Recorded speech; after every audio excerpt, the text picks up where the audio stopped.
Welcome to Samba Samba. Enjoy the video. You start by confirming prerequisites: a C# web API project, HTTPS enabled, and credentials from your identity provider. First, register the application and copy client ID and client secret. You need them immediately.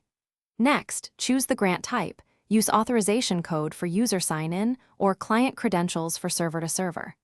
Once done, add the JWT bearer authentication package and configure HTTPS. Make sure to keep client secret secure and store settings in app settings, JSON, or a secret store rather than hard coding. Now implement token validation and claim mapping. In Startup, configure JWT bearer options. Set authority to your issuer and audience to your API name. Require HTTPS metadata in production. Add token validation parameters to validate issuer, audience, signature, and token lifetime so invalid tokens are rejected.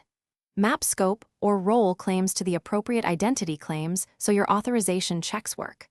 Once configured, register use authentication before use authorization in middleware, and decorate controllers or endpoints with authorize to enforce. Finally, obtain and use tokens. For authorization code flow, redirect users, exchange the code for tokens, and store the access token securely in session or a token cache. For client credentials, request a token from the token endpoint and use the access token in the authorization bearer header for API calls.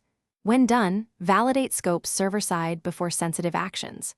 If something breaks, first check clock skew, issuer URL and audience mismatches, and whether the client secret or certificate is correct. Those fix most issues quickly.